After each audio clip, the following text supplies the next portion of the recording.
Adidas and Puma. Part 4. What is this video about? No, it's not about the evolution of the football boots, we had it in part 2. And it's not about the heart of every game, the ball, we had it in part 3. Part 4 is about Adi and Rudy acting as brand alchemists who made big stars not just to wear their brands, but to become their brands.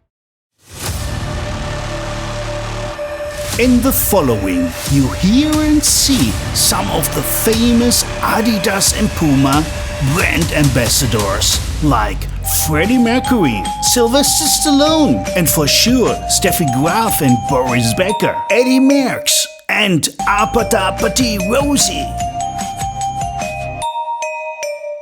Already in the 70s, Adidas stepped onto the court with legends like Stan Smith, setting the pace for modern tennis style, synonymous with classic style, an everyday staple of footwear history. The Stan Smith shoe is a true sportswear icon. Before we step into the 80s, we should honor another true Adidas icon ambassador, the Belgian Eddie Merckx. The Belgian with the nickname Le Cannibal won the Tour de France 5 times, 5 times Giro d'Italia and 1 time Vuelta a España, setting the hour record and 3 world championships. A true iconic Adidas ambassador of the 70s.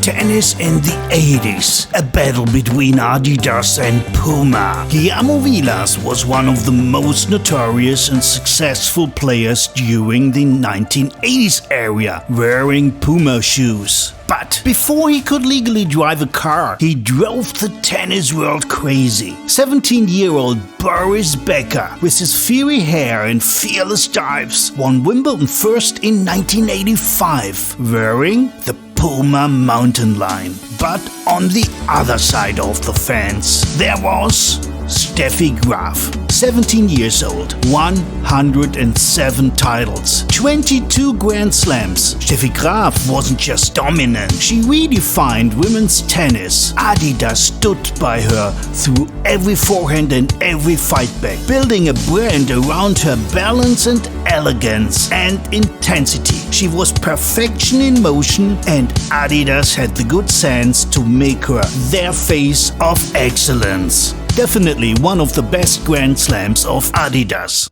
Do you remember the story I told you in Series 1 about Pelé at the World Cup 1970 in Mexico when he tied his shoe before the kickoff against Peru? Many believe that the blueprint for this action took place 2 years before at the 1968 Olympics in Mexico, when the Puma Suede became legendary when Tommy Smith wore them during his Black Power salute at the 1968 Olympics, transforming them into a symbol of protest and social justice. Cultural icon status came through multiple waves afterwards. From rock stars to street culture, the Suede transcended sport to become a fashion statement, worn by rebels and creatives across music and film scenes throughout the 70s into the 80s. The shoe transitioned to streetwear through the breakdancing scene of the early 80s.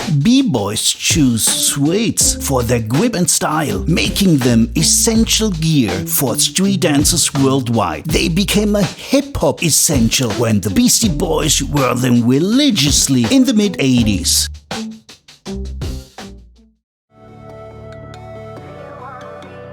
Though the Adidas Gazelle and Samba have been the trendiest style by the German sport giant for many years, but the Superstar, first launched in 1970, is slowly but surely rising in the popularity ranks due to celebrity promotions like Stray Kids or Jenny Kim. Stay with me one more minute to our final chapter that takes us eastward into the vibrant Asian markets, shining a spotlight on my favorite region, the Southeast Asia market, and revealing fresh insights and trends shaping Adidas and Puma's growth in the future.